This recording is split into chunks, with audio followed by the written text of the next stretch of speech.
Okay, good afternoon, everyone. Thank you for attending the second part of the back-to-back webinar session. Uh, so the title of my presentation is UVLe for remote e-learning. Okay,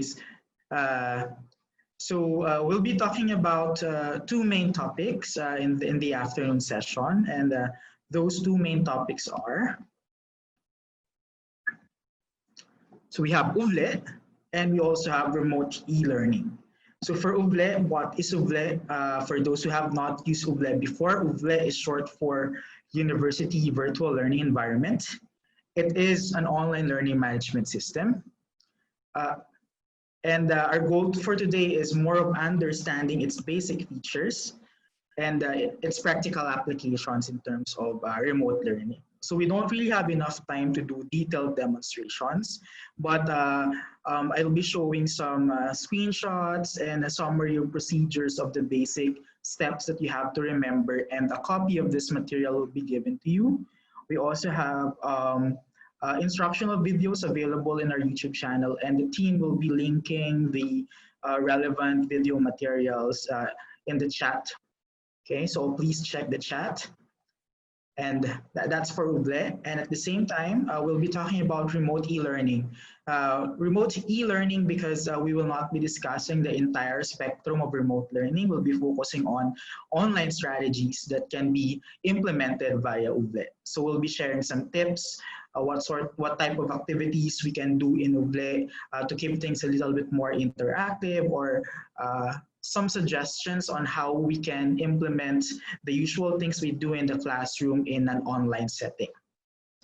Okay, so the flow of the presentation is we'll have 4 parts, and after each part we'll have a Q&A session.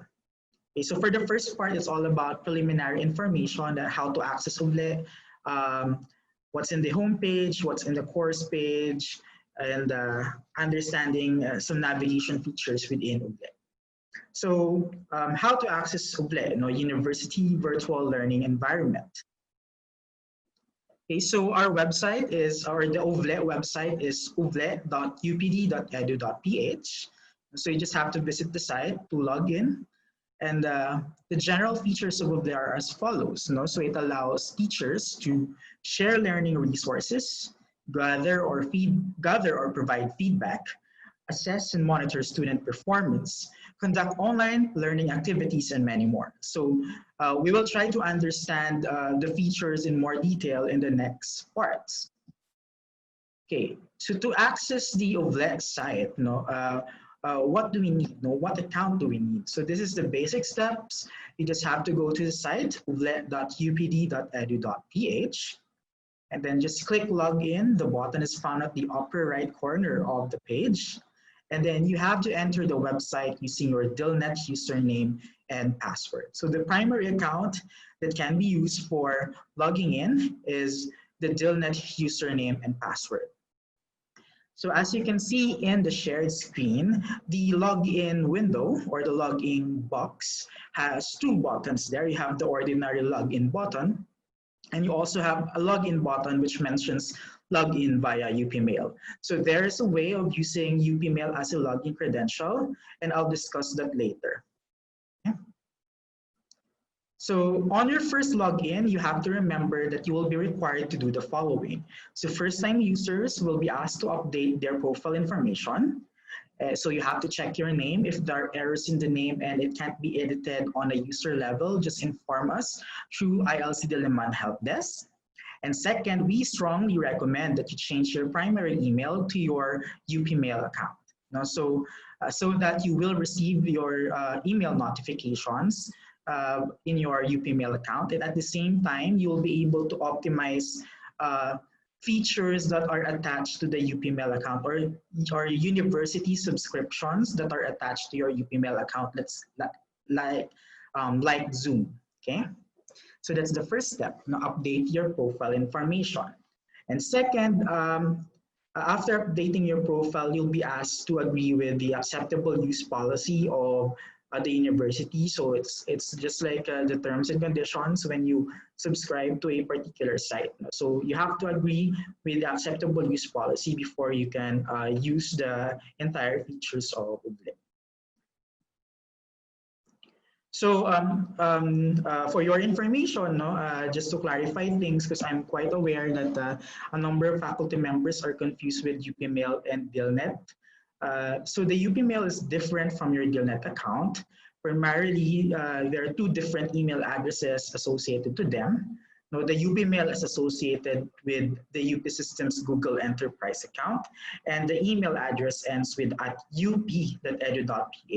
And this account is open or given to all members or constituents of the UP system. On the other hand, the Dilnet account is only offered to UP Diliman constituents. So it's the account that guarantees that you're from UP Diliman, and that's one of our primary reasons currently why we require Dilnet account. So that is a current procedure. And the email address associated to the Dilnet account ends with @upd.edu.ph. So if you can still remember, we actually have a UPD webmail account. So that's the email address associated to the Dilnet. It is the same username and password that we use to access Dilnet Wi-Fi services like easyproxy.upd, and of course, like iLive and other Dilnet services. So if you have concerns or your students have concerns related to Dilnet, just ask them to email UP Computer Center through this email, helpdesk@upd.edu.ph. So I think the Computer Center currently has a mechanism of providing Dilnet accounts via email. So for freshman students, that's the instruction we can give to them. Email UP Computer Center at helpdesk@upd.edu.ph, and UPCC will provide the necessary procedures on how they could retrieve their username and password. Okay. So yeah, so primarily you need to use your Dilnet for your first login, because we have to verify that you're from UP Diliman. And recognizing that many constituents of UP Diliman prefers using their UPmail in most of their accounts or applications, we have this feature that will allow you to link UPmail to UVLe. So there's an option. So after your first login, you'll have to use your Dilnet account for your first login, and then after that, you may link your UPmail to UVLe, and these are the summary of procedures. You just have to go to your preferences, and under preferences, there are categories leading to link a new account, which will allow you to link your UPmail to your UVLe account. Once linking is done, you may use your UPmail as a login credential to UVLe. So yun po, no? So what's the primary account that your students need or teachers need? That's the Dilnet account. But once they've logged in at least once, they may opt to link their UPmail account, so they can use UPmail as login.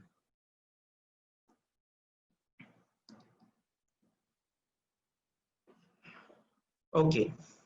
So once your students or you teachers have successfully logged into UVLe, you will see the UVLe homepage. So let's have an overview of the homepage. So this is the appearance of the UVLe homepage. All right, so I'll just highlight important keys or menus that you have to remember in the UVLe homepage.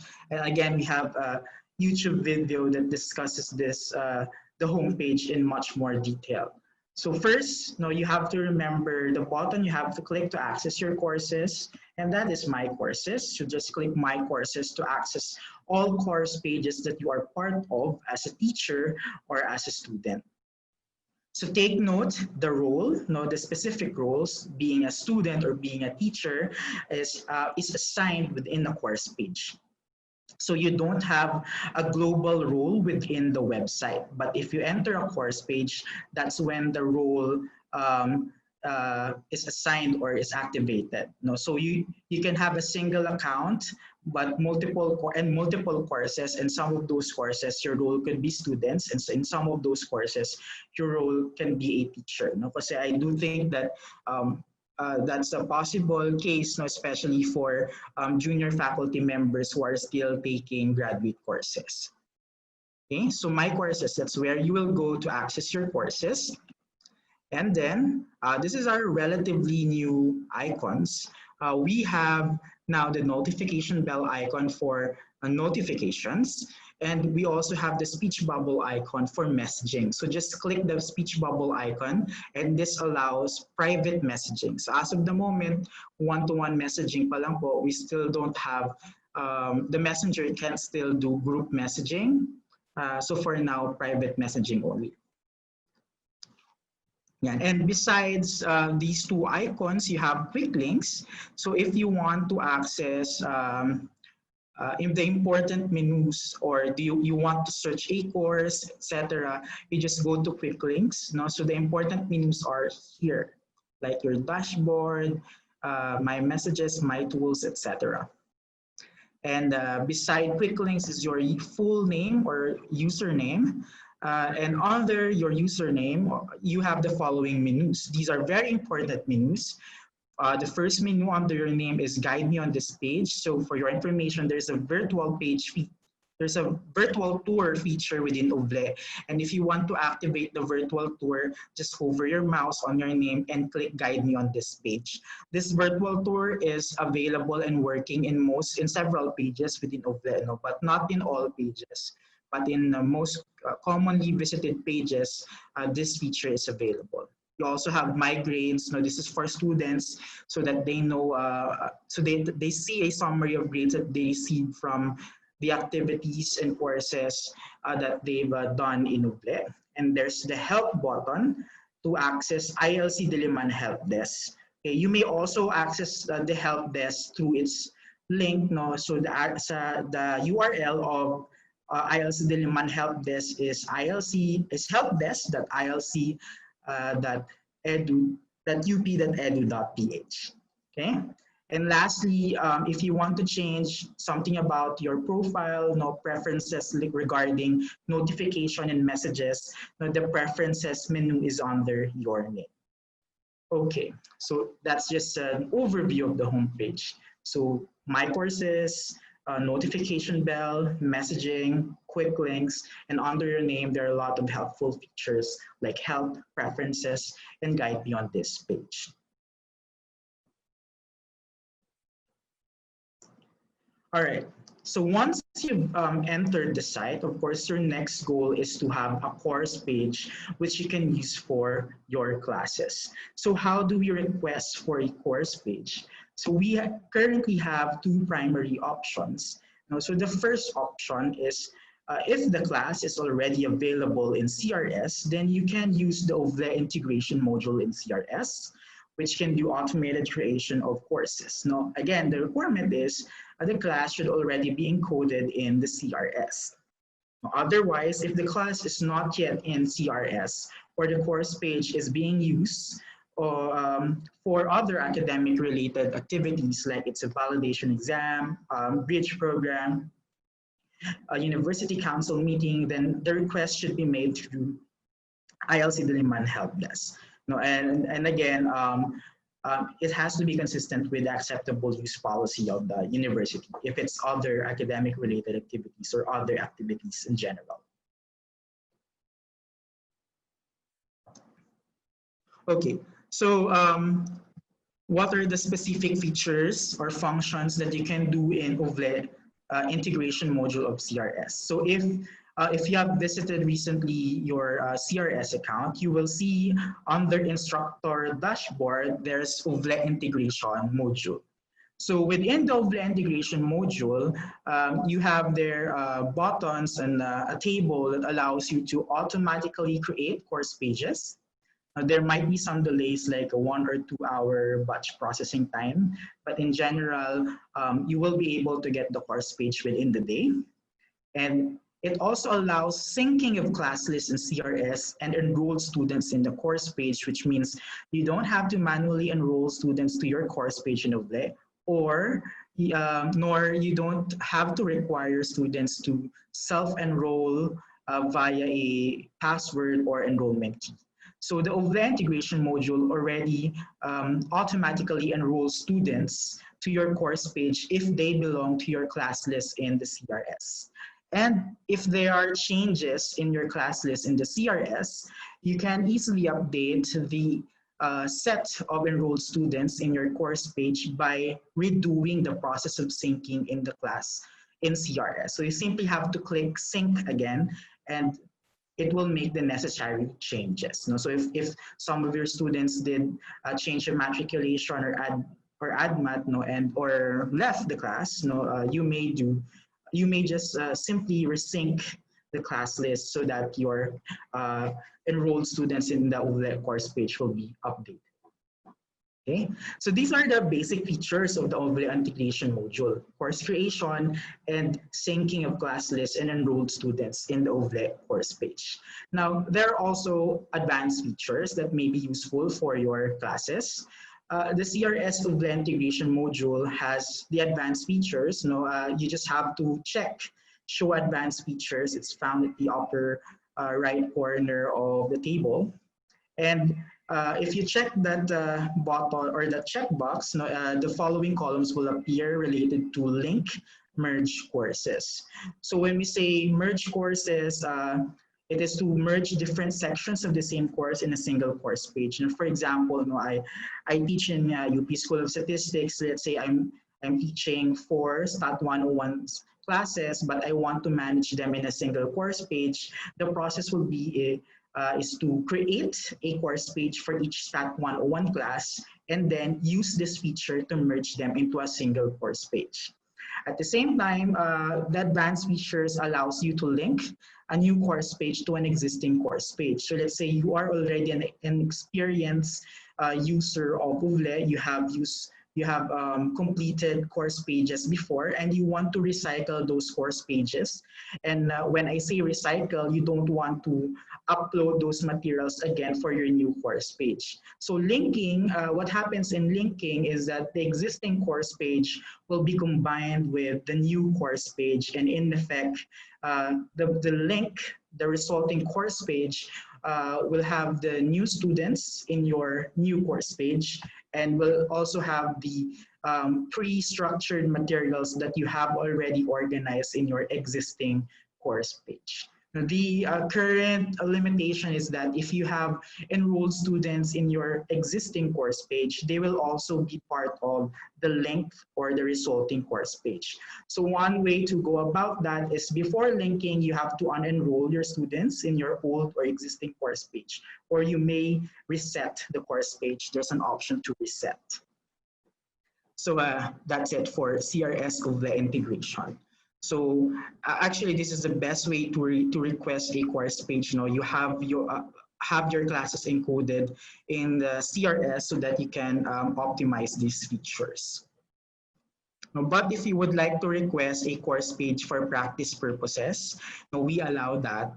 Just open a ticket via ILC Diliman help desk. Okay.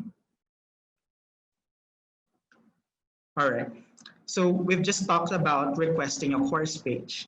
Once you have a course page, the next step is to manage that course page.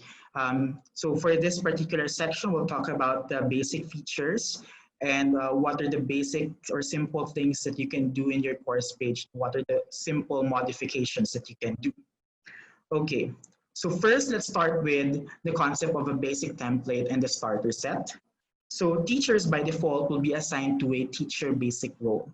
And this role has access to basic course templates and basic features, or what I refer to as the starter set. Okay, we have this starter set to keep things streamlined and not overwhelming to new users. So if you're new to using OVLE, our advice is for you to stick to the starter set. So what's the feature of the starter set? Okay, so the starter set has the following features. It allows you online messaging, you have the forum activity, you have online polls, you can share different types of resources, and it has an assignment activity that allows online collection of submissions and at the same time a lot of grading, features, and methods of giving feedback. Okay, so that's the basic features of the starter set. Now, if you're an experienced user of UVLe or you have more complex needs or you would like to do more sophisticated activities online, you may upgrade to the complete set, which includes advanced features. And just to show you some of the advanced features, okay, so the advanced features include various types of online quizzes, collaborative tools, which includes a peer evaluation system or peer evaluation tools, and gamification tools, and many more. We'll go on to details. We'll provide you the details of some of these advanced features later for appreciation and understanding purposes. Since we are shifting to remote learning, we do recognize that the demand for certain types of activities will be higher. So we decided that soon online quizzes will be moved to the starter set. Same goes with the question bank. And recently, we are able to integrate the Zoom web conference application. So now we have the Zoom activity, or soon we will have the Zoom activity available in the starter set for synchronous type of activities.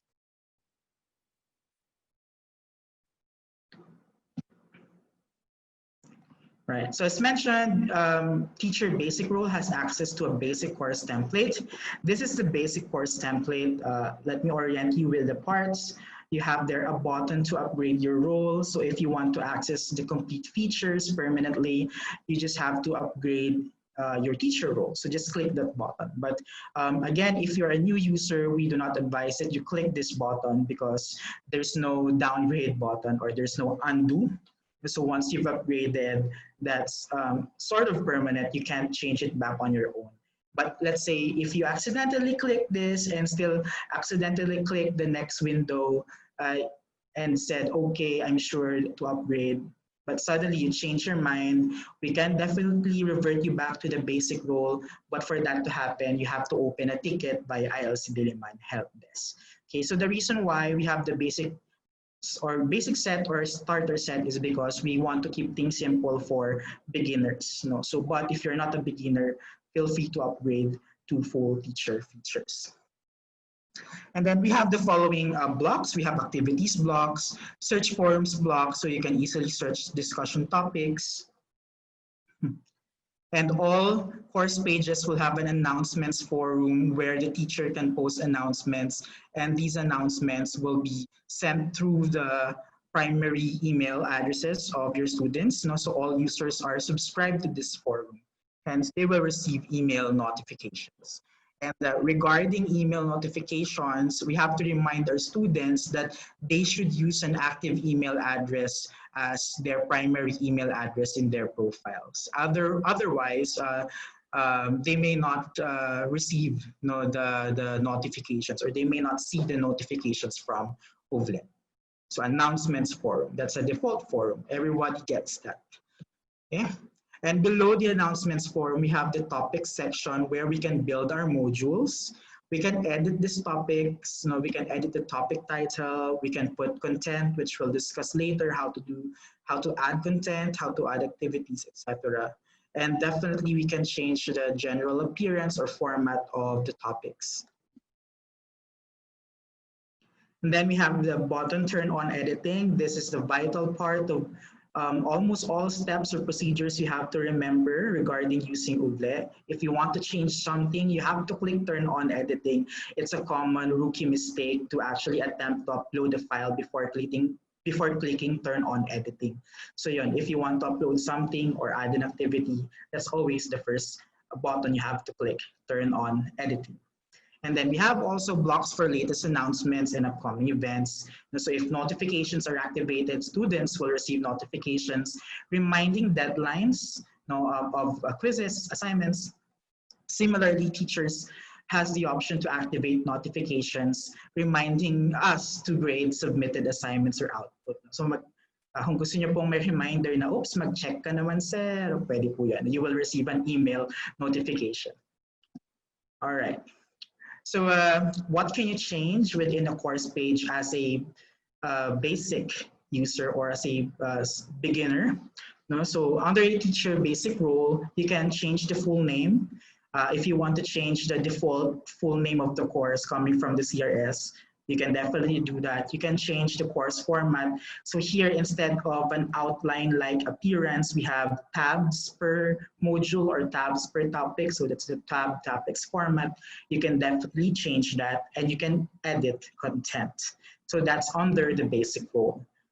If you opt for the advanced role, the complete set of features, you can definitely do more modifications. Like for this case, a few years ago, I was able to implement a completely gamified course page within UVLe. This is the summary of the steps on how you can edit the course page, how you can change the format. Let's say you want it to appear in tabs. Definitely, you can do it by just following these simple steps. And again, we have a video related to this. They'll be sharing the link in the chat. And again, you will have a copy of this material for reference. So you just have to go to edit settings under administration. Again, and if you want to edit anything within the topic sections, again, the first step is always click turn on editing. No, don't ever forget to click turn on editing if you want to change something in the middle portion of the course page. You'll know that you're in edit mode if you will see these buttons. No? So there's a button for dragging or moving a particular item. There's a button for changing the text, the label of a particular activity or resource, and there are buttons for adding activities or resource and editing a particular module or the settings of a particular part of your course page. There. So those are the preliminaries. No? So before we go to the exact features or process on building a module within UVLe, let's first have a quick Q&A.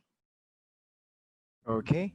Thank you very much, Sir Van, for the first introductory slides. I'm sure our attendees have learned a lot so far, and they also have a lot of questions, Sir Van. Very interesting, and I'm sure the others would like to have this answered as well. Okay, let's start with the Q&A, Sir Van. Is it possible to design the student's module in such a way that they can tick a box or mark as completed or done yung mga readings po na assigned to them, so that it gives a source of accomplishment and some progress? Maybe you can even add those in the progress bar, Sir Van. Is it possible?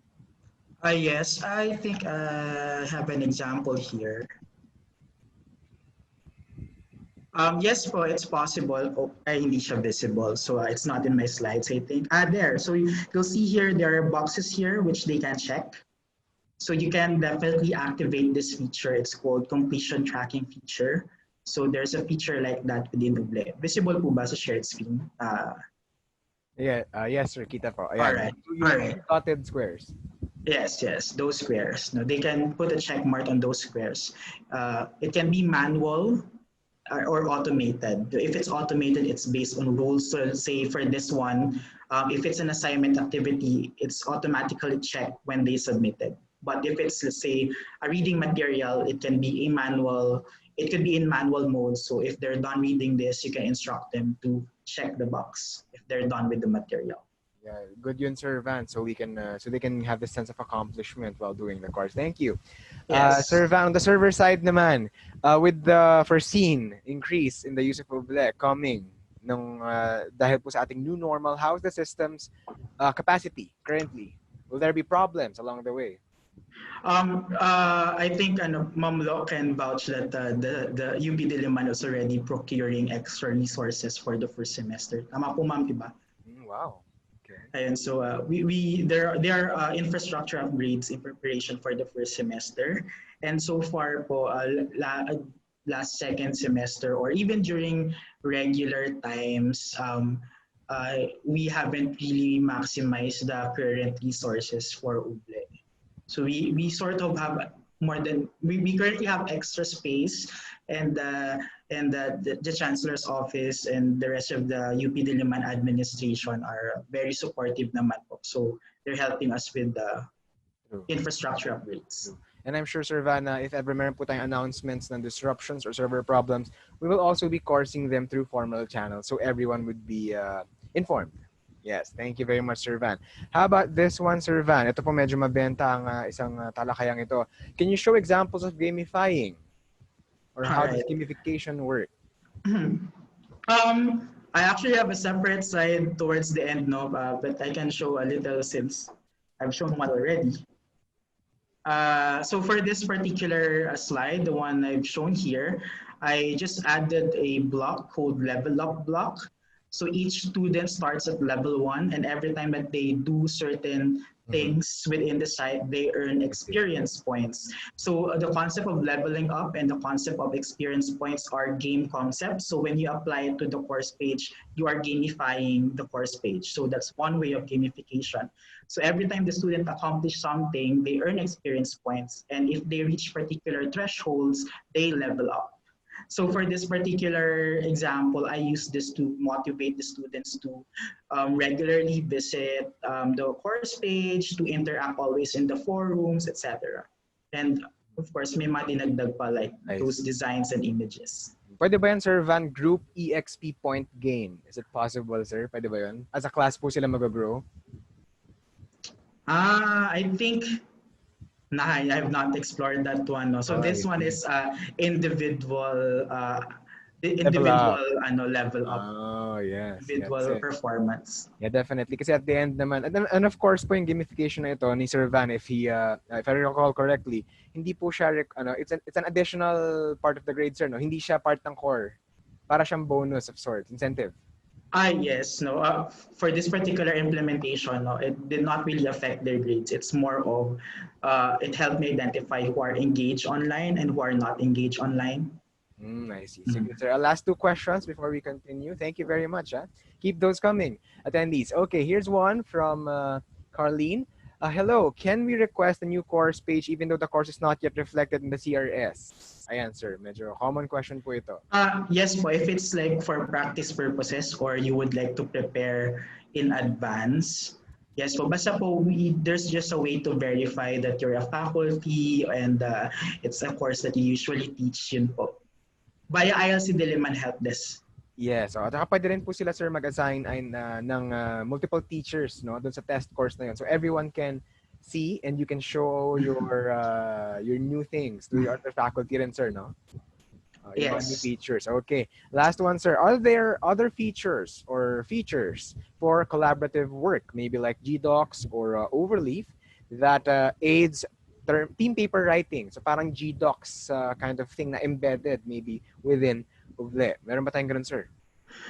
We currently don't have a collaborative parang document editing tool, but you can link your let's say you can link your say Google Apps, no, like Google Doc to your UVLe course page.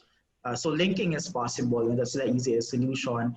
We do have a wiki activity that works like that, but it's not as simple as Google Doc.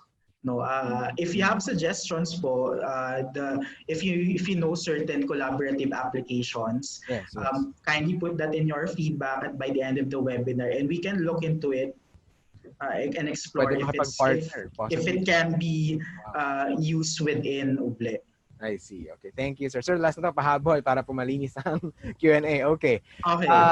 How can acquiring a Dilnet account be simpler? Sige, ako rin mag-interject dito, Sir Van.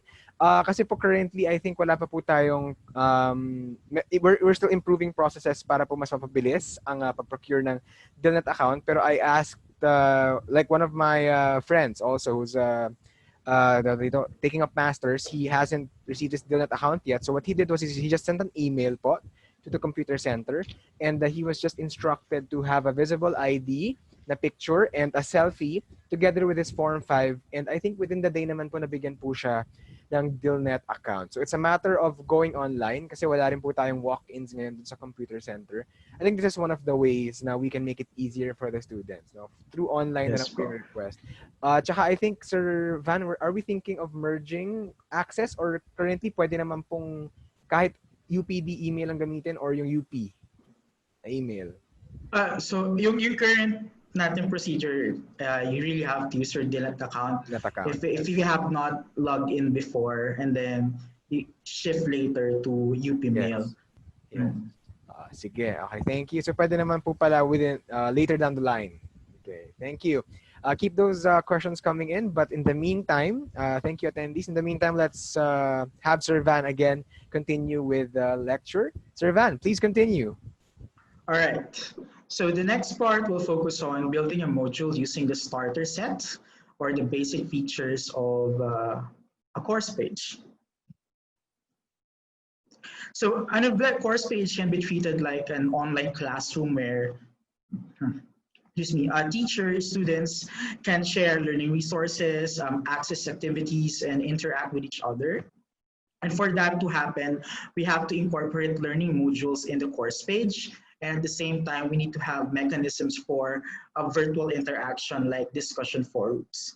So let's start with building learning modules. Now, what are the tools in UVLe that can be used to build learning modules? Okay, so again, just a quick review. This is the current starter set. We have assignments, choice, forum, files, labels, URL, and upcoming updates include quizzes in Zoom.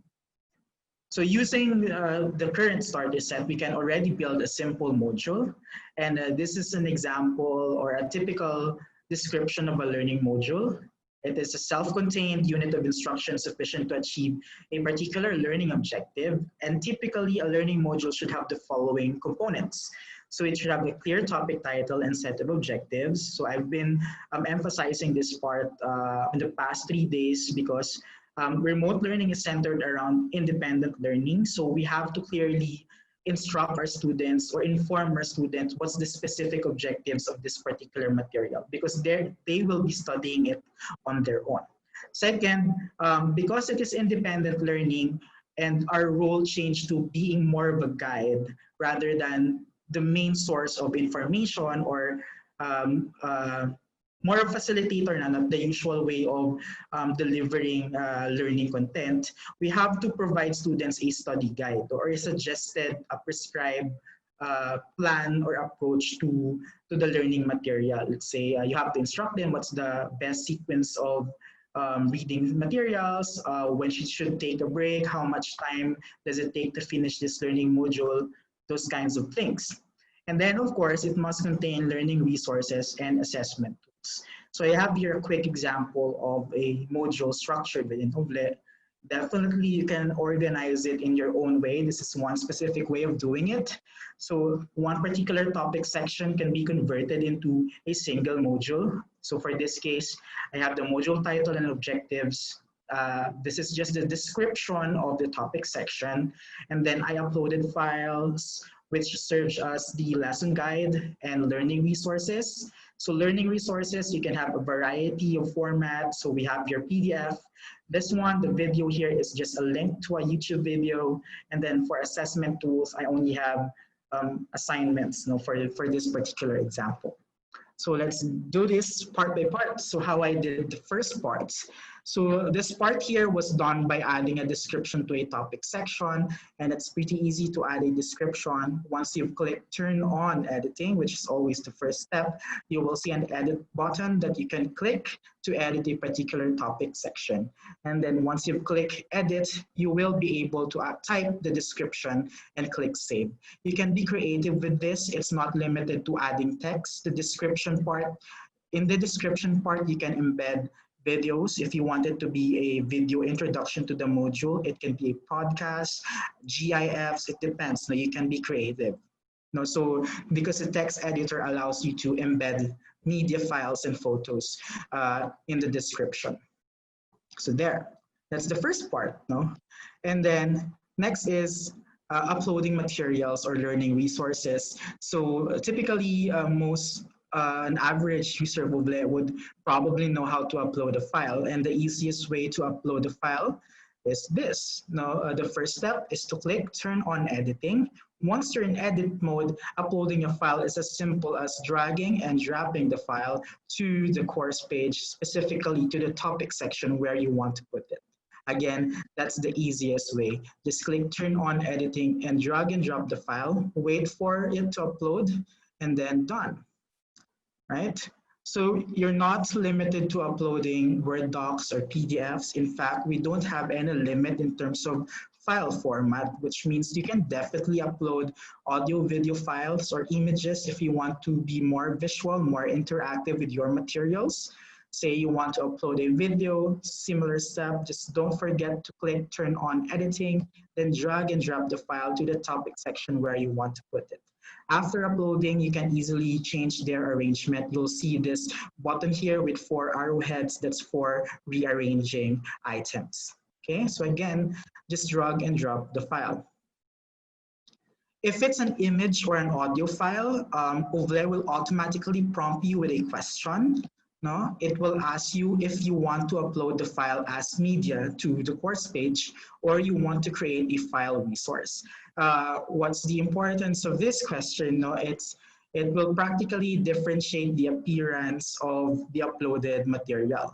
If you choose the first option, which is to add media to course page, it will appear like this, the one at the left side. Now, if you for this case, the material will be displayed as an embedded image, embedded audio video file on the course page. On the other hand, if you choose create file resource, it will appear as a clickable file resource. So for this particular example, if the student wants to see or view the material, 01 video motivation, they have to click this and it will open a new window where they can watch the video. On the other hand, the one on the left side, it's already playable within the course page. So if you want to conserve space in your course page, you choose the second option. If you want it to be visible right away on your course page, you choose the first option. But in general, uploading is very easy. Drag and drop the file. So here I'm going to discuss some considerations when uploading a file. I do think that a little bit of these tips were already discussed this morning. I would just like to emphasize some of those suggestions. First, consider designing and uploading learning resources in different file formats. We have to remember that when you do remote learning, the key word that we have to remember is flexibility. We have to be flexible to our students.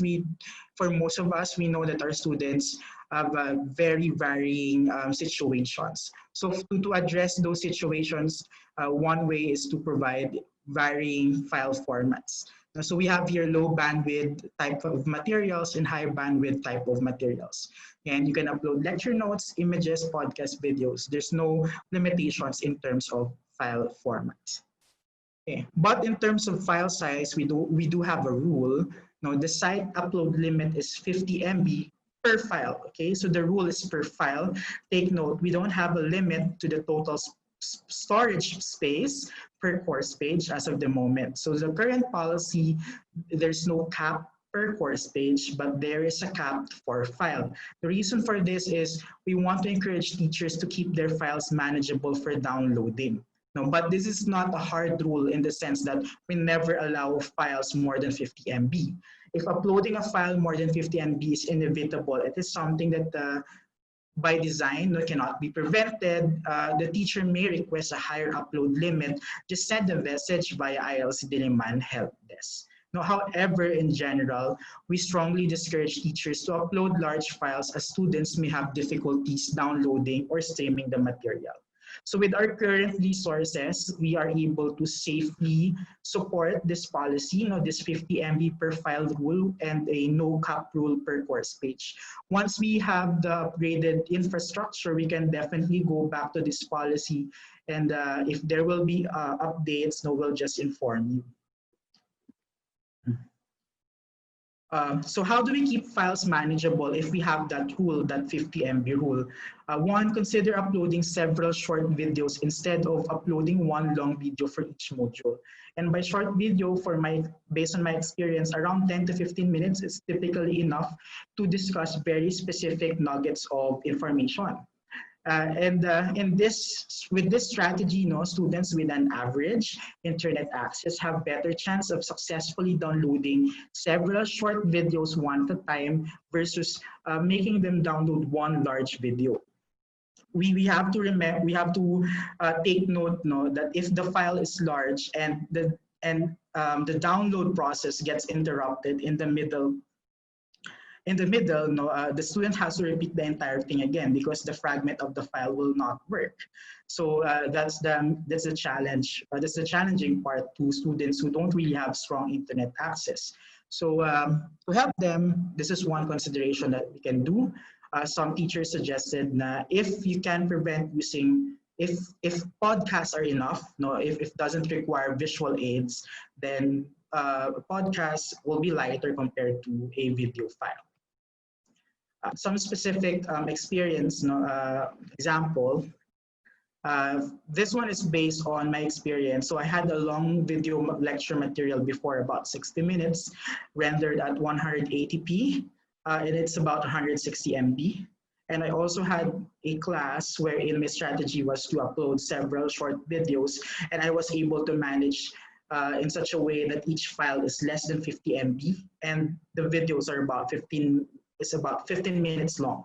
No, and so it's doable. No, it's doable to maintain small files and at the same time have independent units of information that are understandable and digestible to students. And again, this allows students to download materials in portions. More on doing making our students do smaller specific tasks. Based on my experience, learners tend to have better focus when you give them shorter, smaller tasks. At the same time, they say that it feels more encouraging or less intimidating if the videos are shorter. No, and in a way, it gives them more opportunities to get a feel of accomplishment because it's easier to finish a shorter video compared to a longer video, etc. So in general, no, the success rate of accomplishing a task is much better if you break it down into several smaller tasks. And again, a big part of the reason for this behavior is remote learning being centered around independent learning. Sila lang po kasi yung, kumbaga, yung nag-aaral mag-isa. So we have to keep it light or digestible to them as much as possible. Another way of keeping files manageable, if you are going to stick with video material, try to refrain from uploading high definition videos, because I do think that the videos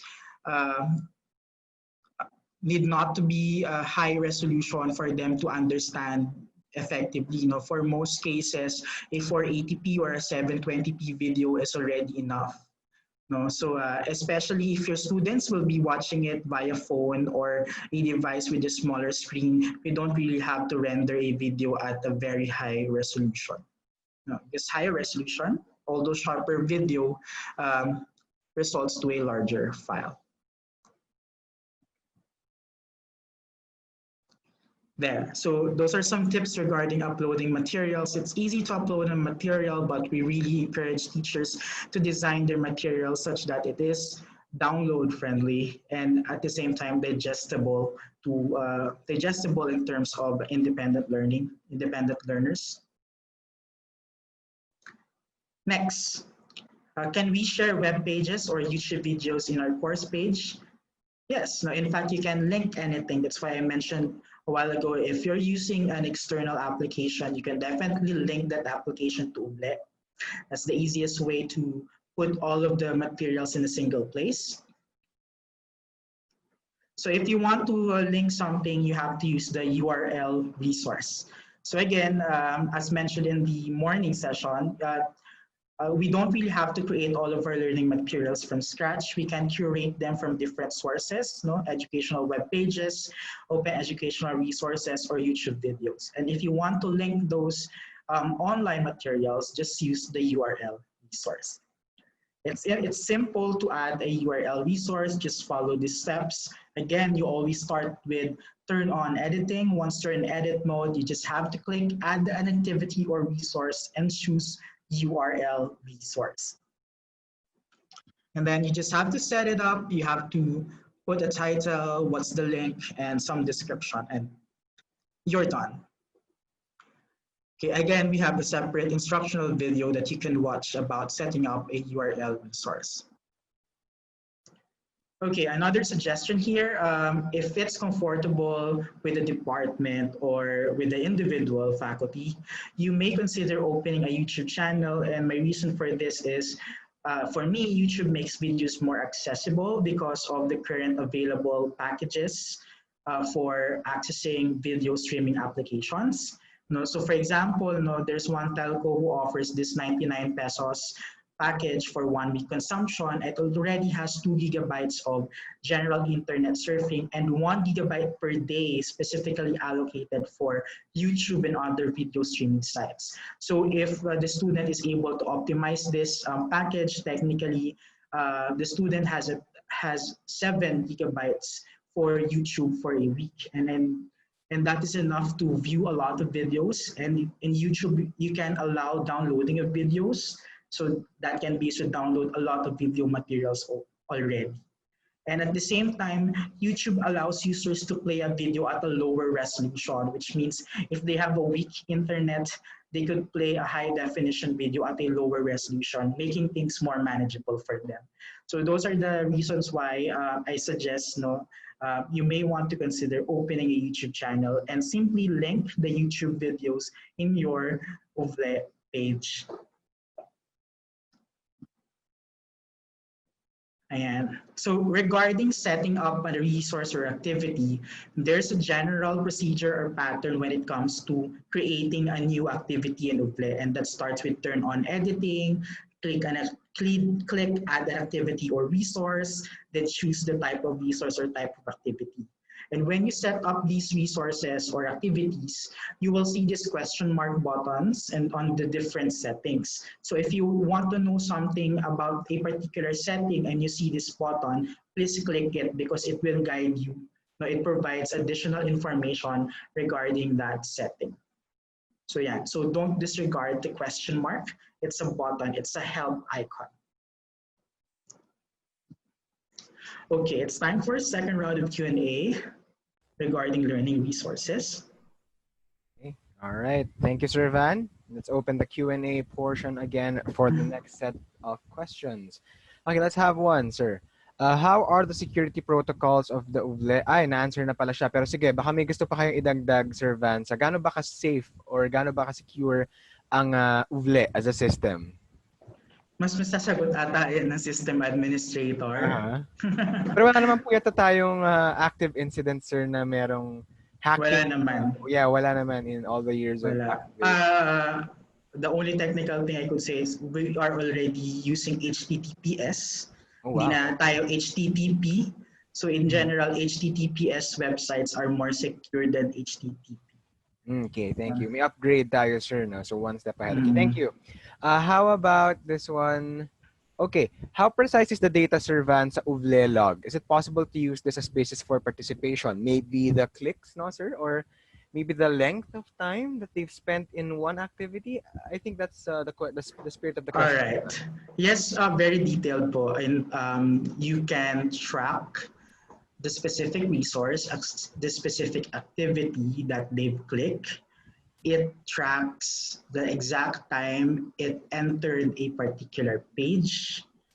You can't really know how much a student seen a particular video in terms of clicks lang po talaga. But if you have activities like assignments, something that requires action, there's also a specific tag for that. So in terms of online quizzes, per item, there's a timestamp, no? When did he responded to item 1? When did he responded to item 2? And that's one of our way of investigating potential cheating, no? For example, a student claims that he lost internet connection. We verify that through logs because we can check if whether or not nagkaroon ng lapse between a long lapse between two responses, etc. So it's very detailed, but we currently don't have parang summary measures. No? So if you will see at the logs, it's really literally a long list of logs that you can filter by student, by date, by activities, etc. I see. Baka pwede rin nga gumawa ng activities based on those said na mga items, Sir Van. How about this one, sir? Wala pang katanong, pero I'm sure some of our participants are curious about this. What's the advantage, Sir Van, of using UVLe versus other LMS? Kasi we have the choice to use other LMS like Blackboard or Google Classroom, but what's the advantage of having UVLe, Sir Van? Well, first, UVLe is a Moodle site, so it's one of the popular LMS platforms available in the market, which means it has the basic features. In fact, Moodle is one of the they're more on the comprehensive side in terms of the features or functions. That's why UVLe has both simple tools and advanced tools, which we will show you today. At the same time, UVLe is not just an ordinary Moodle site because it has been customized specifically for UP Diliman needs, and many of the upgrades. There are several upgrades that were created because of the feedback of UP Diliman teachers, like yung CRS integration. That's very specific with the UP Diliman. This concept of having a basic teacher role, it's not usually made it's not present in the default Moodle site. So the features included in the starter set is a result of a study and continuous feedback with faculty who has been using UVLe. So those kinds of things po, in general, it's more tailored already for UP Diliman. I see. Thank you. So definitely yung needs natin, na-assess na and na tailor fit na nga. Better integration as well with the students. No need to use third-party enrollment procedures. Thank you, Sir Van.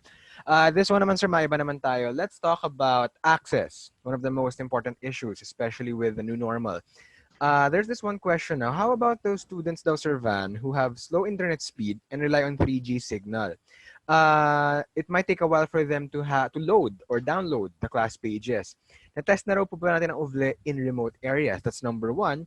And meron daw po bang mobile version ang UVLe? Sige, sir. So in terms of testing in remote areas, well, yung tagal, the difficulty of loading a particular page really depends on what the teachers put on the page. The UVLe site is mobile responsive, so it can be viewed in any type of device. It can be viewed via tablet, via phone, using their mobile browser. There's also a mobile application currently available for Android muna, kasi we have not launched for iOS. So there's a UVLe application for Android already. And there's also a general Moodle mobile application that can be used for any Moodle site. So if we have not tested pa kasi, like we did not make any stress tests with regards to which one is lighter, but I think the mobile app for students will be lighter because it's really specifically designed for the tasks that the students can do within the page. So it's good for viewing files, and it has an offline mode. So the offline or offline feature. So yung Moodle mobile application and the UVLe application allows them to download the file and access the file offline. So nasisave siya. Although there's a limitation, parang 2 cores at a time yung pwedeng i-save offline. So what students with low or with poor internet access can do is, if they have one day to find strong internet access, they download everything, and all of those materials will be available offline already through their mobile app. Ang limitation lang, 2 courses at a time. I see. Thank you, Sir Van. Sir, maybe you can have last 2 questions before you continue. Sir, this one naman is about multiple access. Can multiple teachers access the same course module for team taught courses? Maybe may techniques pa kayo ma-share dyan, Sir Van? Yes po. So you can have multiple teachers in a single course page. You can definitely collaboratively review a particular assignment. You just have to parang set rules among yourselves. Let's say there was a suggestion yesterday na parang one teacher would act like a master teacher and he will encode the final grade, but everyone will give their feedback using the feature that I will show later. And so that's definitely possible, and there are different teaching roles. So depends on the specific structure or setup of your department, we can suggest specific roles other than the teacher role. So we have non-editing teacher, teaching assistant, co-teacher, and may mga variations sila in terms of levels of permissions or capabilities. So if you have those types of concerns, I recommend that you consult ILC so we could have a small group discussion, no, specific for your department, because I do know that each department has a different strategy in terms of team teaching. So yun po. Yes, okay. So pwede rin palang option yung Sir Van. After all, yeah, I would have to agree with you. Different po talaga ang demands ng different colleges. Iba may performance, iba merong more focused on essays, iba naman focused on tests and practice tests. So definitely magandang suggestion yan, Sir Van. Last na lang, sir. Is the UVLe course page compatible with the study guide shared with us in the morning session? With a guide of how to conduct studies or lessons? Yeah, I think so. Yeah, so yung study guide naman po is implementable within yung UVLe course page. Yes, definitely. Tsaka marami naman pong features na na-share na si Sir Van, and I think we can just adapt those. Or if not, we can always suggest it with the office so we can find other ways to make those happen for your classes. Maraming salamat po sa inyong mga questions, but we'll have to pause the Q&A session muna because we'll have Sir Van continue with some other exciting features. And I think some advanced teacher tools that you may find interesting, especially if you're adding a little more zing in your lessons. Okay, Sir Van, thank you. Kaya na po ulit.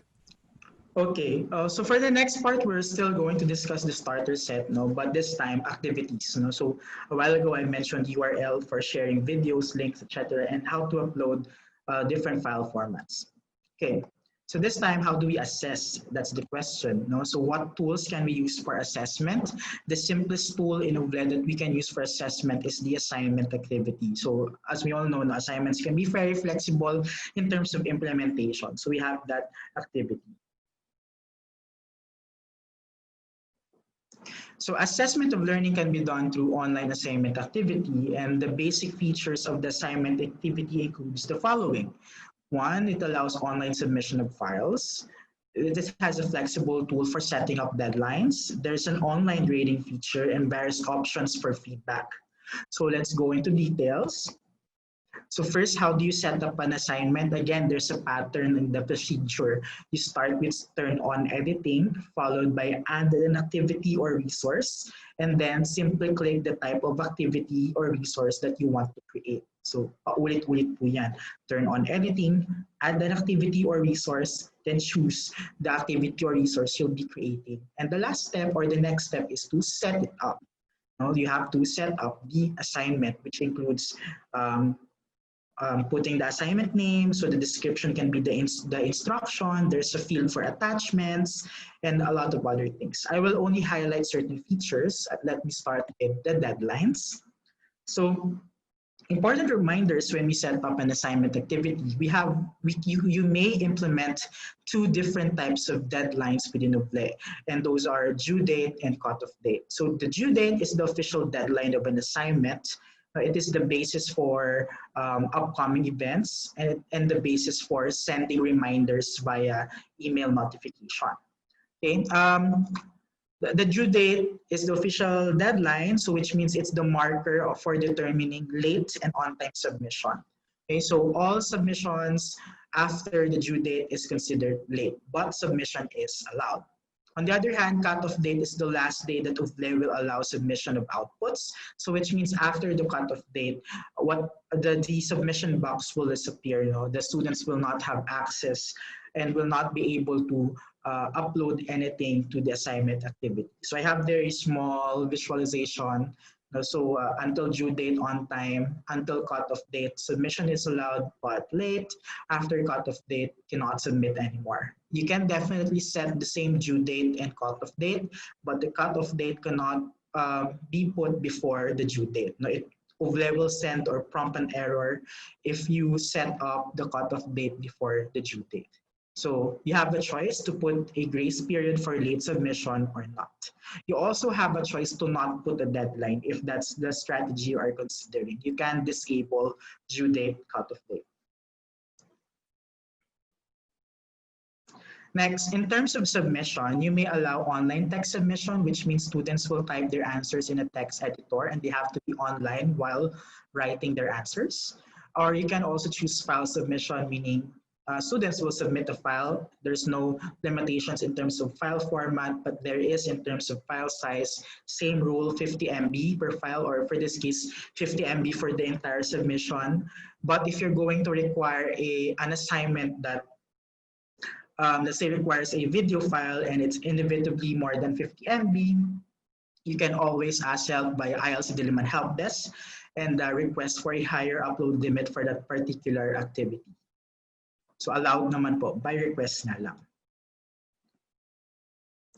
Okay, so yun po, in terms of setting up, usually that's our concern, deadlines and submission type. Okay. In terms of feedback, what's the option or tools for feedback in grading assignment? So option one, you do most of the job offline. So which means teachers will download the submissions. You do the evaluation offline and then encode the grades and feedback later. And option two, online everything. Now teachers will view the assignment online, will provide feedback online, will encode the grade online. So gagawin mo na lahat within the site. Okay, so let's start with option one. So for option one, there's an option to view all submissions and download all of them. So this is the summary of steps. Now you just have to click the assignment activity, click view all submissions, click grading action, or look for grading action and click download all submissions. And all of the submissions will be compressed in a single zip file. And then by default, one folder per student. And then yesterday, someone asked, is blind marking allowed in UVLe? So I haven't used that feature, so apparently it is allowed. You can set up blind marking so long as you've set it up before the first student to submit made the submission. Okay, so blind marking is allowed. Yeah. So once you've downloaded all the materials and you've already graded them, let's say offline, you've done the work offline. If your goal is to simply encode grades per student, there's a quick grading feature. So this is the summary of steps. Click assignment activity, view all submissions, and then you have a grade column here where you have their text boxes where you can encode the score. The baseline can be edited, yung 100 dito. If it's over 10, you can adjust this to 10, etc. That's during the setting up stage. And here we have an example. Isko Matalino submitted his assignment late, and UVLe is very particular about this. 1 minute, 18 seconds late, 1 second late, 3 seconds late. The timestamp is very specific. There you go. So that's option one. You may opt to download everything, work offline, and then just encode the grade afterwards. The second option, so some teachers prefer to not download the materials anymore. I want to keep it online. I do not want to unzip the file and then check it one by one. Let's just do everything online. So how do you do that? To do everything online, not to download all submissions, the first step is to click the assignment activity, click grade, and once you've clicked the grade button instead of the view all submissions button, an online assignment viewer will open, which appears like this. So an online assignment viewer allows you to comment and annotate submitted files online. So some teachers like this. So I'll give you a closer look to it. So this is the general window for grading and sending feedback. This is useful if the outputs being submitted by the student is in a format that can be saved in PDF. So if it's something that is, when converted to PDF, becomes still readable, then you can use this feature. So let's discuss each part. So you have here, oops. Yeah, so you have here a drop-down list box to choose a particular student. So this view is one student at a time, okay? And then here you have here the file. If you click the file, you will be able to download the file. And you will observe here after the file name, there's 100%. there's a number here, 100%. That number is not the grade. No, this is not the grade I've given to this student. This number here is a similarity index run by a by an application called CROT, no, C-R-O-T. CROT is a simple and free anti-plagiarism tool. Its main limitation is that it can only compare submission of students within the site. So at least you can compare whether two students submitted the same thing. And of course, there are limitations in terms of file type. It can only compare textual materials. Okay. In terms of anti-plagiarism tool, our main limitation is the university or most of the tools or anti-plagiarism tools require subscription. So if we don't have subscription, we cannot integrate it. But if the university will subscribe to an anti-plagiarism tool, most of the tools have Moodle integration, so it can be integrated within UVLe. Ayan. So again, this feature can convert files into PDF, which can be viewed and annotated in an online viewer. You can add comments, you can select, delete an annotation, or highlight parts, and even add stumps like X mark, check mark, smiley, sad face. You can put it there. Okay, so there's also a box where you can put the grade, and below the box where you can put the grade, there are options for feedback. So there are two options or ways of giving feedback. Now, besides the annotation feature, you may also use the feedback comments or feedback files. So feedback comments allows teachers to type their feedback in an online text box. So if it's completely textual, you may use feedback comments. Feedback files allow teachers to upload a file as feedback. So here you can be a little bit more interactive. So if you want your feedback to be in audio video format, you can upload in an audio video file as a feedback, or a podcast as a feedback. Or this one could be as simple as a file with comments. So any type of file will do as feedback. So yun po. So there are different options for feedback, and we have this tool for grading assignments online. Students will be able to see the grades and feedback after clicking save. So that's automatic. Once you've clicked save, the annotations and the feedback will be visible to the students. Now, but if you don't click save, it will be saved as draft until you click the button, save button. Student view. In terms of feedback, now once the teacher already provided the feedback, it will appear like this. The student will see here feedback available. If the student will click this button of feedback available, the following window will appear, and the student will see this table containing the grade, the time it was graded, what's the feedback comment, what's the feedback file, or the annotated PDF. Yeah. So another tip, students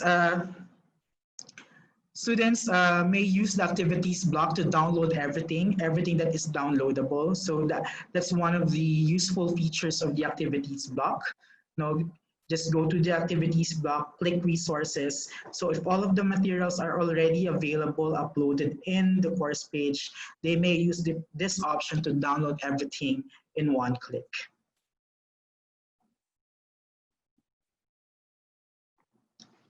All right.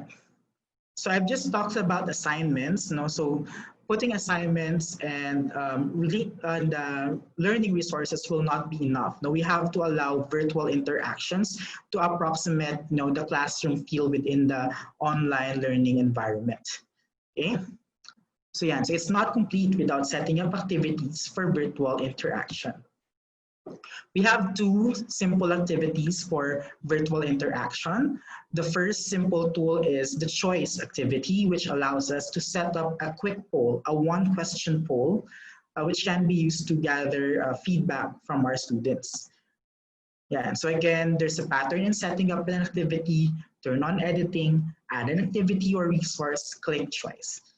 And we also have, again, video materials regarding this feature. Yeah, so one of the things you can do with the choice activity is you can implement a quick poll on after 1 week of classes, you can ask your students how are they coping with remote learning setup, and allow them to answer whether or not they're feeling well, just okay, or they have problems. Yeah. So as teachers, we have access to the exact responses of the students, even if we publish results anonymously. Okay, so the results may be downloaded in file format, and to access results, you simply have to click View Responses. This is the example of the results. You can see who answered which option, and there's a button there that allows you to download it in Excel format. All right. Besides the choice activity, we have the forum activity, which lets teachers create online discussion forums for inquiries, online consultation, etc. It's primarily for asynchronous discussions. And again, it has the same pattern in terms of building a forum. Yeah, so some tips regarding forums or tools for virtual interactions. You may want to dedicate one tab or topic section for virtual interaction. So that's my usual strategy. My first tab is usually a welcome tab. All the middle tabs are modules. The last tab is for forums and polls. Right. To supplement the announcements forum, you may want to create or set up a general forum where students can express themselves freely, ask questions, or share their ideas. Okay. So to set up a general forum, please be informed that there are several types of forums within UVLe, or several types of forum activities. And I think that's one of the advantages of using a Moodle site like UVLe. The forum activity is very flexible. One of those type is the standard forum for general use, which can be used to set up a general forum. A general tip is you should set subscription mode to optional subscription so that you will not receive unnecessary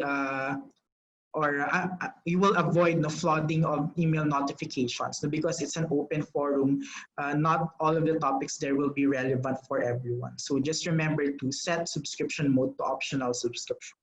And this is actually the default subscription mode, optional subscription. And so if you have a general forum activity, do not forget to set up house rules on how to use a general purpose forum.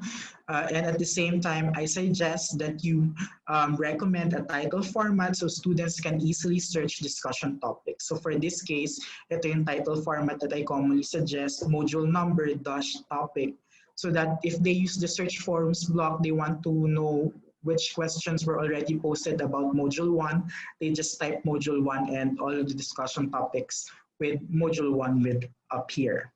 So that's one tip.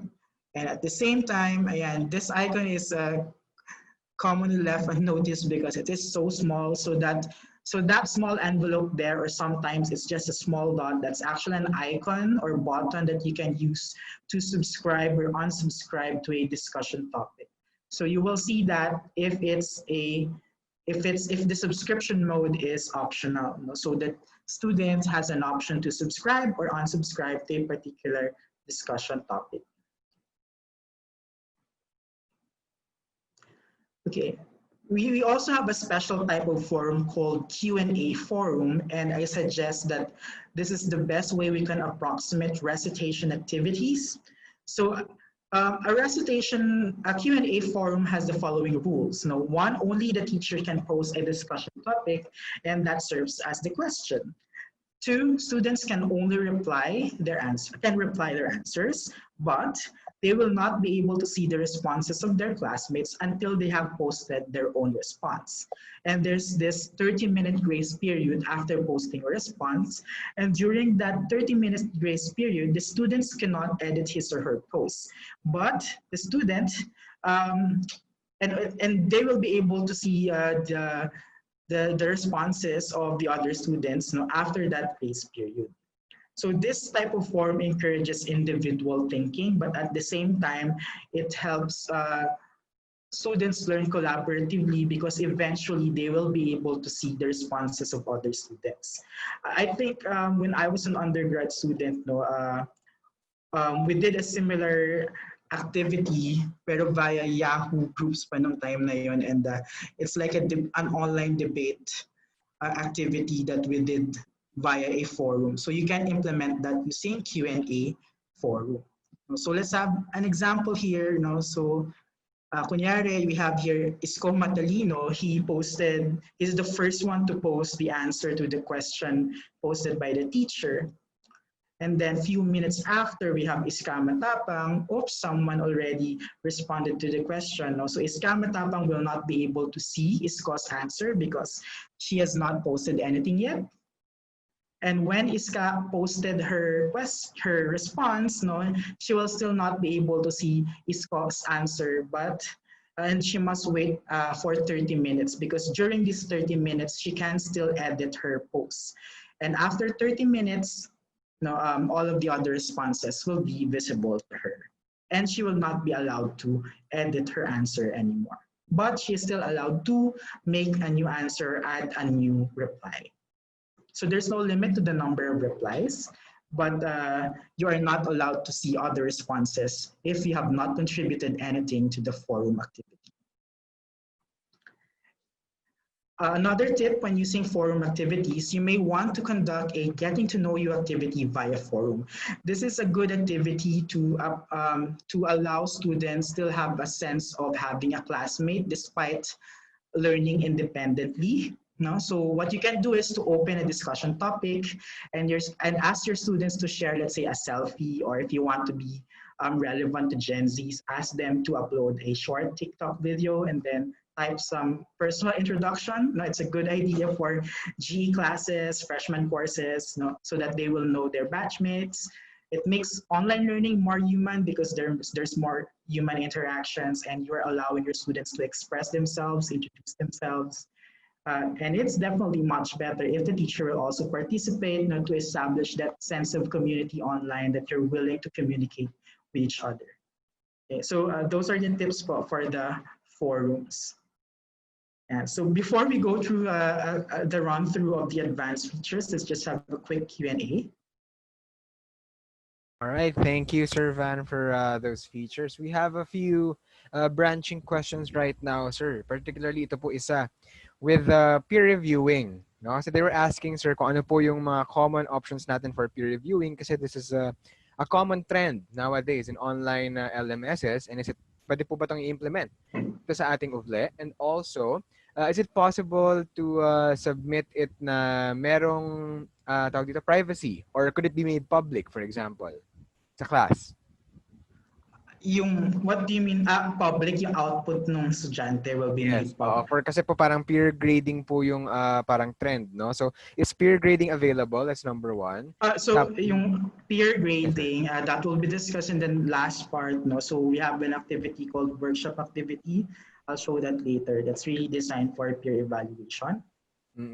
Okay, thank you, sir. Tapos meron daw po bang, to follow up, a feature that when the students submit, let's say a report, na makikita rin siya ng other students, not necessarily graded. So maybe through the forum then, sir? Ano ulit? Sorry. Will there be a feature in UVLe where the students submit, say, a report that will be graded and also will be seen by other students?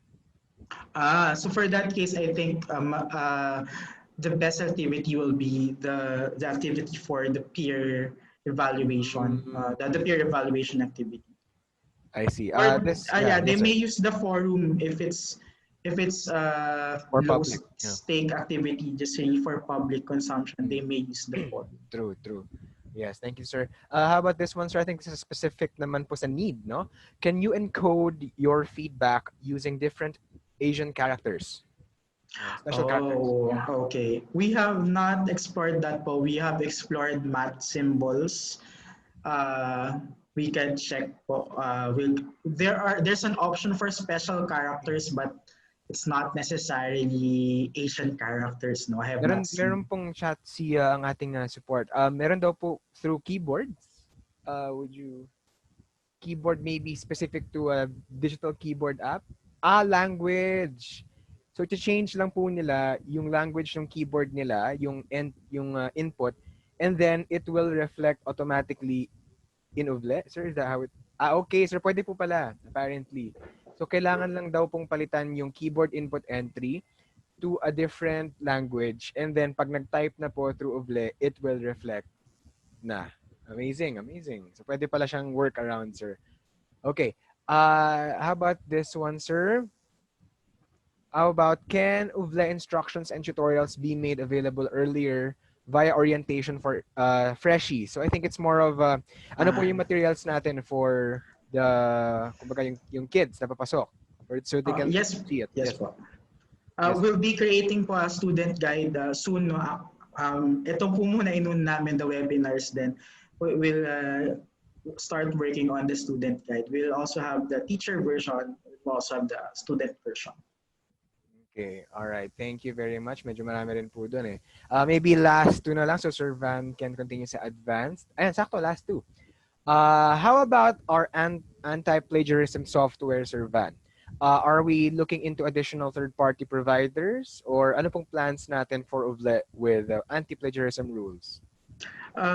As far as I know, during the dialogue with UPD faculty, it was mentioned that the UP system is planning to procure Turnitin. No, I'm not sure if that's final already, but we already saw that there is an integration for Turnitin and UVLe. So if we're going to have subscription for Turnitin, it can be integrated with UVLe.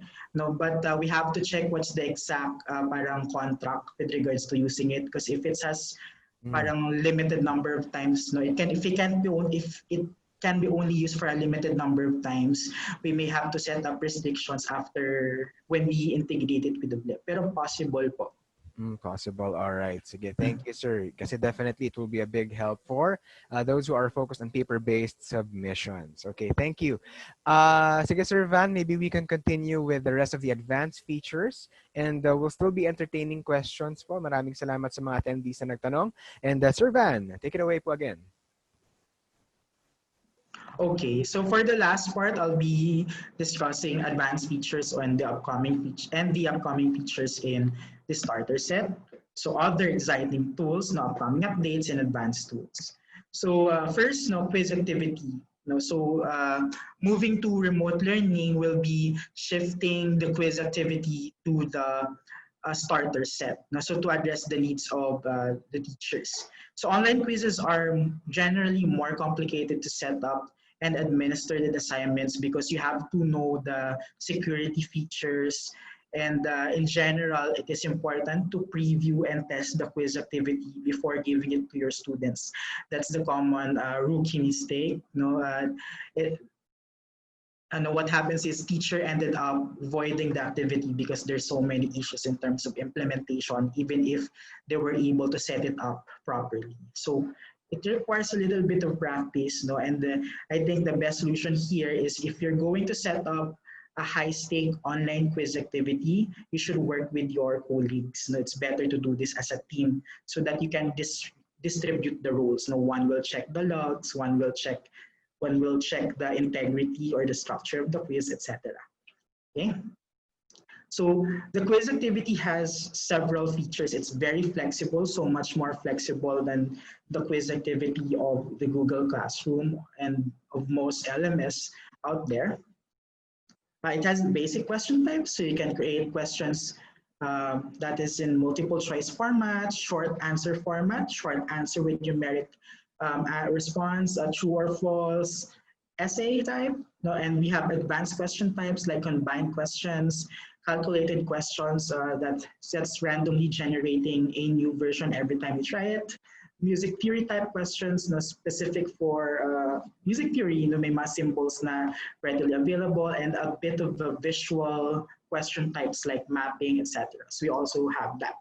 You can set a time limit. You can set navigation restrictions, like you may prohibit students from going back to the previous question. You can definitely create randomized quizzes so long as you've built your question bank, organize your questions strategically. UVLe allows shuffling of questions so that each student has a different version of the exam, and you can also randomize the order of choices if there are choices in your question types. More features, you have their automated checking of simple question types, except for essay. We can't do automated checking of essay type questions. The features allow right minus wrong grading if you prefer that type of metric. Um,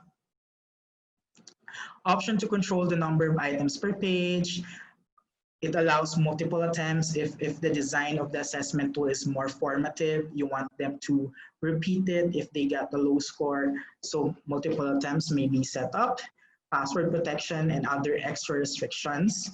Okay, if you're not familiar with the concept of Safe Exam Browser, Safe Exam Browser is just like your Google Chrome, your Mozilla Firefox, Safari. It's a browser, but it's designed for implementing online assessment tools. So there's an option in the OVLE quiz activity wherein you can require this browser, meaning they cannot take the quiz if they're not using the Safe Exam Browser. This is open source, it's free. I think the disadvantage is if you're going to require SEB or Safe Exam Browser, the student will be forced to use a desktop with an SEB software. No, so ayun lang po, kasi SEB as far as we know is not available in mobile devices. So they have to take it in the desktop. And SEB prevents shifting of tabs, windows, copy pasting, etc. So it's a really good parang security feature. On the other hand, it's a high bandwidth activity. No, so if you quiz activities in general is already high bandwidth because they have to stay online during the entire time taking the quiz.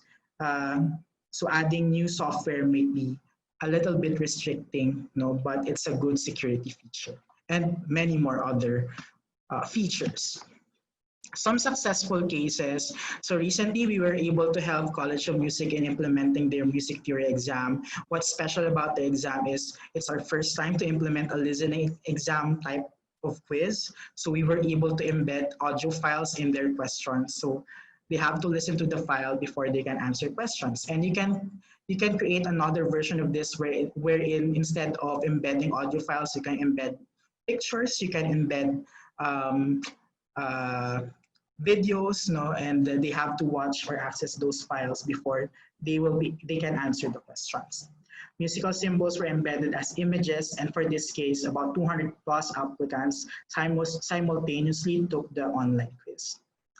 Second successful case, we were able to use it in my college, School of Statistics, for a graduate school validation exam. So what's special here is that one reviews math equations or special symbols within the questions. So the equation editor recognizes LaTeX. So if you have to put equations, there's a feature for that. Figures or images in abstract reasoning exams were also embedded. And in terms of implementation, what we're able to do here is e-proctoring via Zoom. So we ask the applicants to attend a Zoom meeting, and we've given specific instructions like their background should be visible, no virtual backgrounds allowed, their tables should be visible on a certain extent, their upper body should be visible, and the proctors can randomly listen to the microphone so that they can hear the background, baka kasi may bumubulong dun sa students while answering the quiz, etc.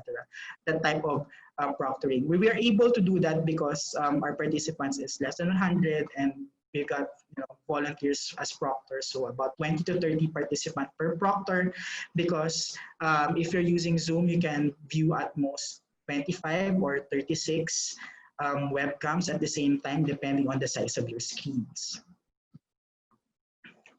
Ayan, so equation editor. Bonus feature, you can print the quiz as PDF. This is very special for UVLe, because this is a result of feedback from faculty members. So if you want to use UVLe as a quiz generator, but the quiz will be implemented offline, you can definitely do that because it's printable to PDF. In the context of remote learning, if some of your students cannot do online learning, you can easily convert your online quizzes to a printed quiz by using this feature. And of course, we have a comprehensive question bank feature. It allows you to organize questions by topic, type of question, and difficulty level. If you strategically use a question bank, teachers can implement quizzes that randomly gathers items from the question bank. So in short, it's easy to generate different instances of a quiz. It's easy to structure a quiz. And question banks can be shared to teachers. You can import, export question banks, etc. So hindi niyo po kailangang solohin yung trabaho ng pag-build ng question bank. You can work on it collaboratively or as a department if you want. Yeah, and this is going to the second upcoming tool. So we'll soon have the Zoom activity available in the starter set. The only requirement of this activity is that you set your primary email address, you set your UVmail as your primary email address. So that because our Zoom accounts are attached to our UVmail accounts. So this allows scheduling of Zoom meetings within UVLe. So this is currently our main tool for synchronous activities or synchronous discussions. So Zoom can be used for simple chat, voice calls, or audio video. More on the advanced tools, we have groups and groupings features, which allows group submission of assignments, group forum discussions, group specific resources. It allows multiple ways of groupings. So a lot of possibilities in terms of groupings. It's just that we're not considering this as a basic tool because once you've entered group activities in an online learning, in an online setup, there's more administration involved. That's why we're considering this as an advanced tool. So if you think this will be helpful in your department, please put this in your feedback so that we can provide materials in the trainings that we'll be providing in the next month or a few weeks. Ito po. So since many of you has been asking about peer evaluation system, that's the workshop activity. In general, these are the features of the workshop activity. It collects submissions just like your ordinary assignment, but it has second and third phases wherein you will redistribute their submissions to other students for peer evaluation. And then there's a stage where the teacher will set up rubrics, rules for peer rating, and a time for students to peer rate. And then at the end of the activity, it will produce 2 grades. Grade from peer evaluators. So usually that's the average or the total score gathered from all of the peers. And grade as a peer evaluator. So we have to know if a particular student is generally good at peer rating. So for this case, what UVLe does is to score high if your peer rating is similar with the general rating given by the other peer evaluator. So if a student rating is a bit of an outlier, the student tends to get a low grade for being a peer evaluator. Now the second grade is usually lower if he or she is an aberrant rater. So peer evaluators can be assigned randomly or by the teacher. Pwede rin pong teachers lang i-assign. Let's say you have a group of teaching assistants and you can force them as the peer evaluators. You can set them as the evaluators. And it allows group restrictions. So if you set up the groups and groupings, you can restrict group mates cannot peer evaluate each other. This is a preview of the workshop activity. It has phases. First phase, setup phase, you set up the activity, the rules, the deadlines. Then submission phase, students will submit. At the end of submission phase, the teacher will redistribute the materials. Assessment phase, the teacher will set up the rubric, and then the students will assess each other. And then grading phase, this one's automatic already. It will compute 2 grades. Grades from their submission and grades from their manner of assessment. And close, that's the final phase. Level up blocks, I've already mentioned this. We have games and gamification tools. It implements the concept of experience points and leveling up.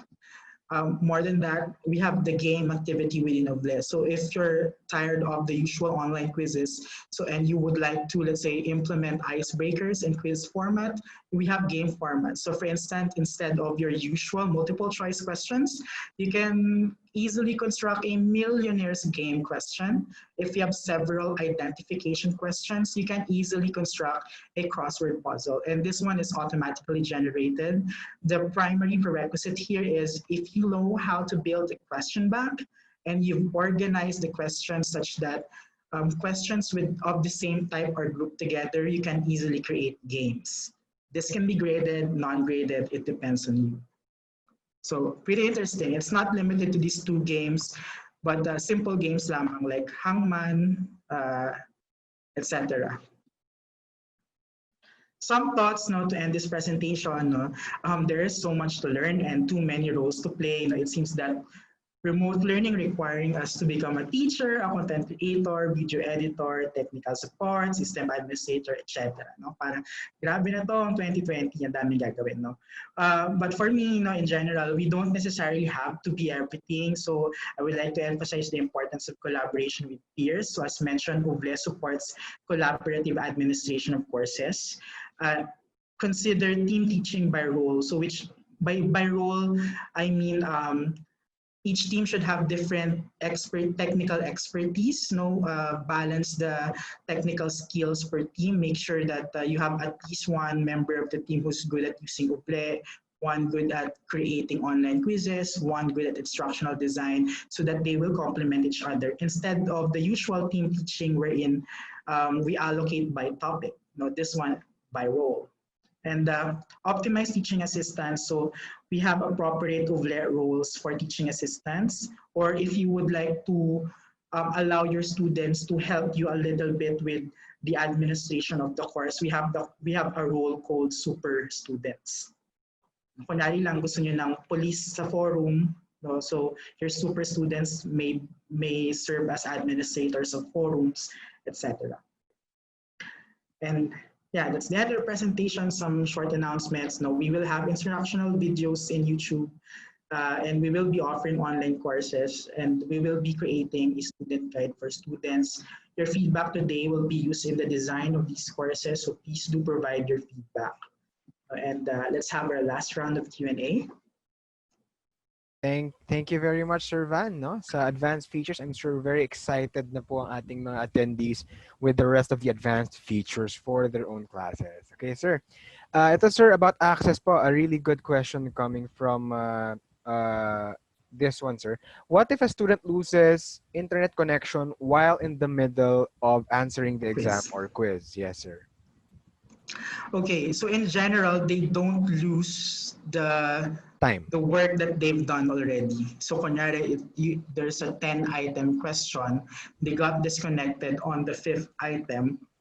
Those first 5 items are already locked. The student won't lose that, but the time will still run until the student is able to connect back to the activity.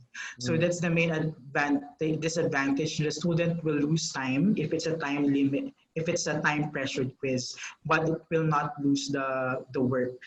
The good thing is, since UVLe is very specific with logs, it's easy to investigate whether or not these things happen. And as a teacher, you have that administrative capability to provide individual overrides. So kunyari, you've investigated and it was proven that student A, let's say, Iska Matapang, was disconnected in this major quiz activity. You can provide an override allowing Iska Matapang alone to continue her work. That can be done. Okay. So, yan po. Yeah, definitely. Intuitive din po pala. Sir, paano pagka-essay po, halimbawa? Autosave po ba ang ating platform in UVLe?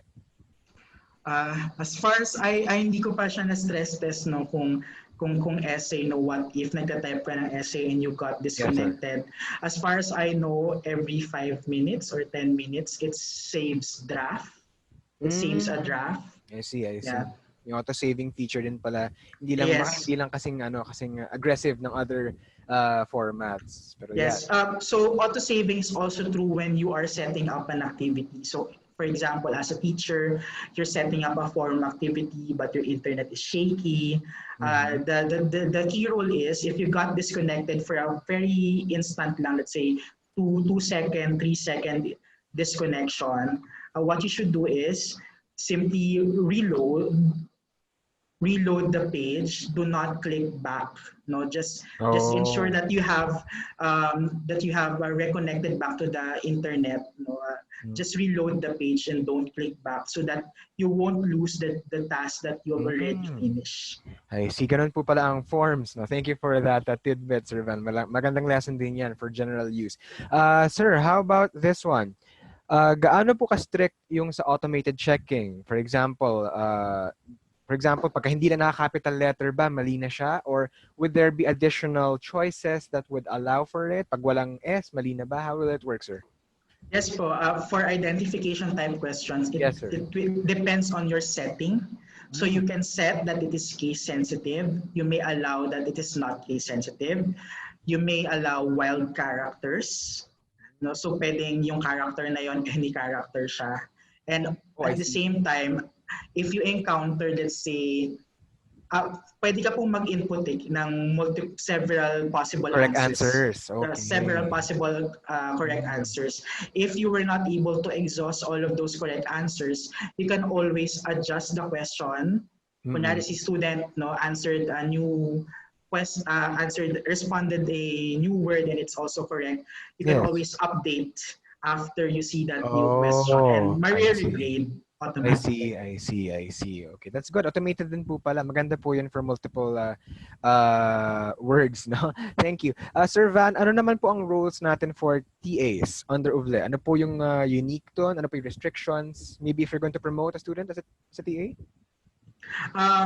For TA po, we have the teaching assistant role, which let's say can check the assignment, but they cannot edit the course page. We have that type of role. No, they can help you in grading, in administering forums, but they cannot change the structure of the course page. But if you're going to use the TA to assist, let's say, a faculty in setting up the course page, we can assign, let's say, a co-teacher role, kahit TA siya, so that the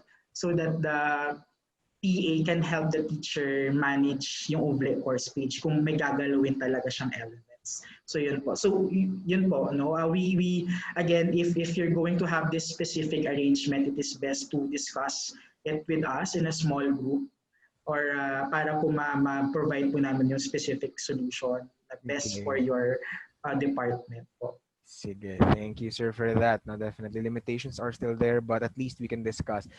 Sir, does UVLe have a feature to create rubrics and automatically assign corresponding points to the concerned student in terms of answering?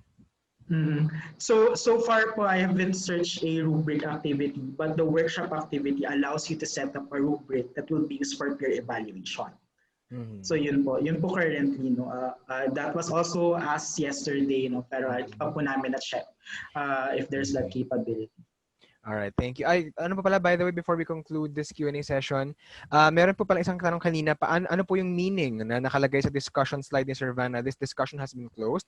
To clarify po, our team has sent us the answer that the discussion daw can be locked within a certain period of inactivity. But by default naman po, discussions are not locked. So these can be manually set in the forum settings. Okay, so yun lang for yung kung may questions po kayo bakit po nag-lock or bakit restricted na yung nakalagay dun sa isang forum earlier. Okay. Sir Van, I think we're done na po with the question and answers. And with that, I'd like to remind our participants to please answer our feedback survey, no? So we can give you guys additional services. We can find out how to support you better, especially in the new normal. And also we'll be using your feedback to improve our future seminars. Okay, maraming salamat. And before that po, but I'd like to also welcome BC Tess for the closing remarks. Thank you, BC Tess, for being here. And we're excited to hear your message. Ready when you are, ma'am. Okay, thank you very much, Marty. Yes, ma'am. Tatanong ko sana kumusta yung ating mga participants. Of course, hindi ko makikita yung mga ano nila, sagot nila in reactions. But anyway, these back-to-back webinars are our responses to the emerging academic needs of our faculty.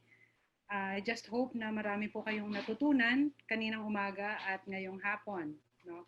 Although we can assume that we will hopefully be more informed and prepared for the incoming academic year, we should also assume that we are still in crisis conditions until the end of 2020. So new challenges may continuously arise, and this will make it difficult to immediately return to the way things were before this pandemic.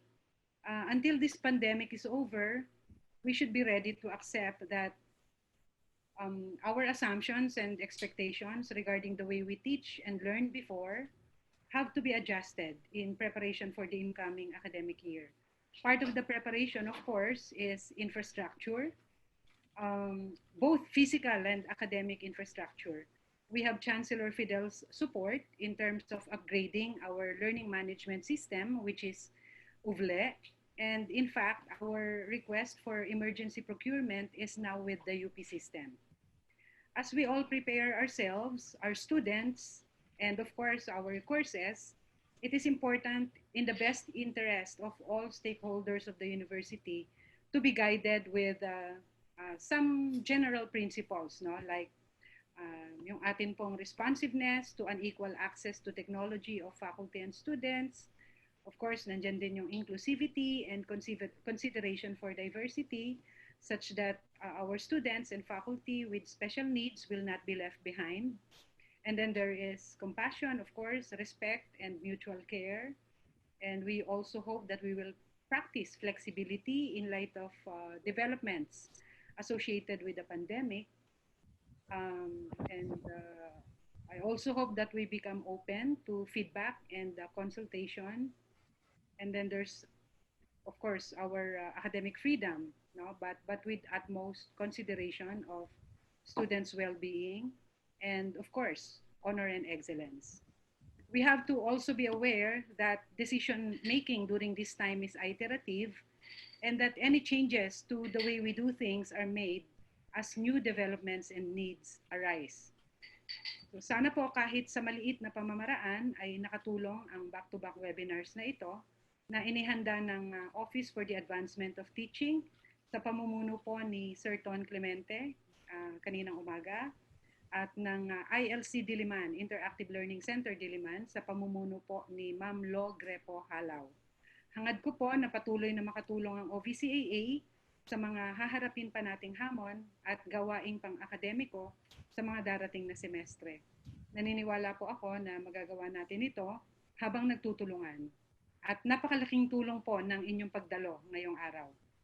Maraming salamat po sa lahat ng tumulong para maisagawa ang webinars na ito. Maraming salamat muli, Sir Ton, Ma'am Lo, ang ating speaker for this afternoon's session, Sir Van Supranes, at ang malamig ang boses na ating tagapagpadaloy, si Sir Marty Rodriguez, and of course, sa support staff natin mula sa OAT and ILCD. Higit sa lahat po, maraming salamat po sa inyong lahat na dumalo ngayong araw. Sana po ay makasama namin kayong muli sa mga susunod pa po nating aabangan na webinars from OVCAA. Mag-ingat po tayong lahat at sana po ay manatili tayong malusog. Maraming salamat po, Visites, for the message and the reminders. I'm sure our attendees will use those inspiring words for their modules moving forward. By the way, attendees po, nasend na po namin again yung link dun sa ating webinar chat for the feedback form and other materials, as well as the PowerPoint. May mga naghihingi po nito. Tapos maraming salamat po ulit sa pag-attend, and we really appreciate this. It's a big, we hope that we are of big help for everyone involved, and we're also open for feedback. And if you ever need mock courses, assistance, or clarifications with anything at all with regards to UVLe, or maybe even learning in general, online learning in general, the requests po can be coursed through our help desk. So we hope that you learned a lot in this seminar, and we thank you again for attending. And sana po makatulong ang seminar na ito sa inyong future lectures. Maraming salamat po, and we'll be concluding in that note. Thank you.